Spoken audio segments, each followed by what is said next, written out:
didn't get to see the GM at all. I thought I was going to see him when I first got there. I didn't see him for 5 hours. I went back up and I dap him up, and they could just tell like the energy was a little bit off. And the GM was standing in like the hall, like in the room next to me to the right. And that was the first time I seen him. And, you know, I'm just in my head, like, this is a whirlwind. Like, I'm so excited, like, fired up, you know what I mean? Like, this is a new opportunity, whatever. And you could just tell the energy was off. Like, I dapped him up. He had, like, a blank face.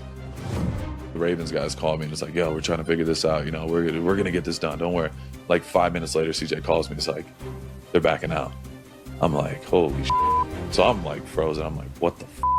I'm livid, confused, the whole nine all in one. It's for a reason. I know exactly who I am. I'm healthy. I'm crushing my rehab. I'm doing what I'm doing. I wasn't supposed to be in Baltimore, and that's it. You know what I mean? I'm meant to be a Raider. It's through my damn core, and that's it. You know what I mean? I'll leave it simple as that. Okay, Louis, a lot to take from that clip. What's your reaction, your first reaction when you hear from Maxx Crosby and just some of the honesty there? It's amazing how important first impressions are, isn't it? Whether you're dealing with someone just on a personal basis, you know, out in public, or you're dealing with someone when it comes to business. And Max could tell right away that something was off with this. Obviously, he's talking about Eric DaCosta, about the way in which he kind of greeted him. You know, Max, when he talked about on that podcast about the long flight, the drive from D.C. up to Baltimore, the fact that he really didn't feel like he was really being, like, courted, like treated like someone who a team had just given up 2 first-round picks for. And look, I know I've been involved in these kind of situations to where when you're bringing in a player who you really covet and you've given up a lot for, you treat him like a king. You treat him like someone who is going to be a premium primetime player for you. You don't have blank looks on your face. The GM doesn't wait 5 hours until that person has stepped in the building to then go ahead and introduce themselves. That's not how you conduct business like that. And you feel bad for Max because this was a big situation for him.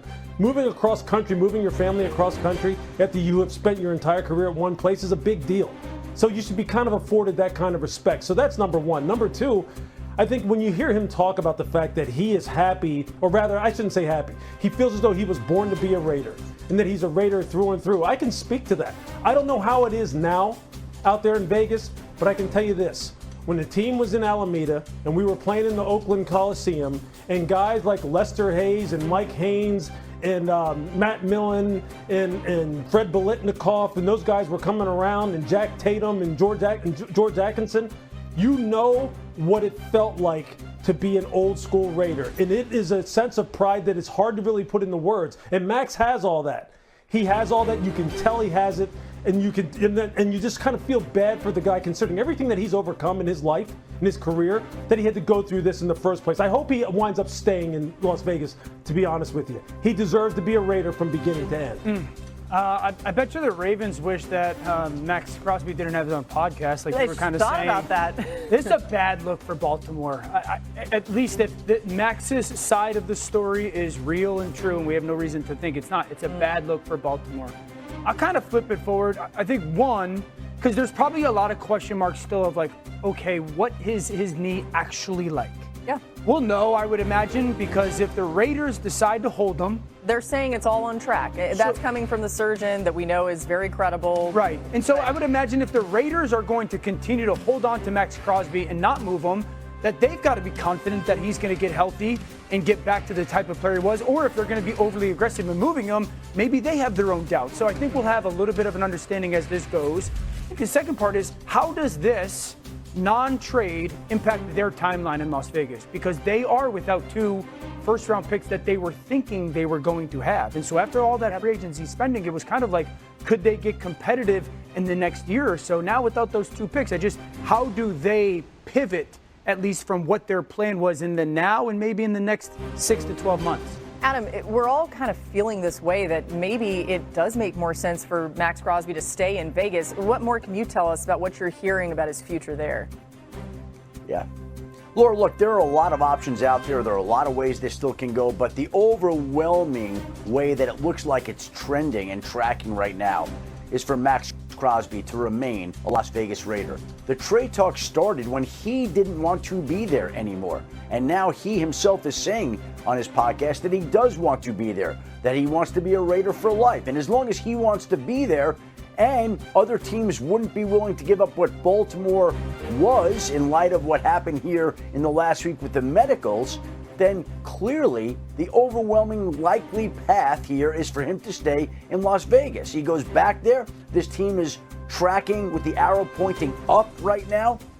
Spent a lot of money in free agency, have the number 1 overall draft pick expected to be Fernando Mendoza, have some weapons on offense, and Maxx Crosby obviously would help this team get to the next level. The other added bonus to going back to Las Vegas, and people don't point this out, by coming back from Baltimore to Las Vegas, Maxx Crosby saved over $10 million on his contract because there's no state tax in Nevada. He should be thrilled that he's back there right now because he just made millions by essentially not passing the physical. It works out very well for him, for the Raiders, while the Baltimore Ravens go their own way. Yeah, look at this. I mean, here you go, Max. It's working out better than you thought. I do think, Adam, he probably decides he doesn't really want to be traded when he looks at some of those moves that you're referencing that the Raiders made. It makes sense. They look like a much better team than they were when he even got traded. And if you're here for the pettiness of all this, the Raiders do not play the Ravens next season. Unfortunately, we will not see that. All right, let's check in. That's true. All right, Dan. Let's check in on a Miami team that's signaling they're ready for a rebuild, moving on from key pieces. The latest being star wideout Jalen Waddle, who's headed to Denver, a major hit to the Dolphins' offense, a big boost for that Broncos passing attack. Let's check in on them and hear a little bit more from Jalen Waddle himself now in Denver. I think I'm just bringing another playmaker to the team, someone that can help out and, try to make plays the best of my ability. It's going to be a fun group. They got a lot of talent, Court, Marv, Troy, Pat, Lil Jordan. I'm here to help in every, fashion, making plays and learning. I'm excited to learn from them and them to learn from me. So it should be fun. It should be great.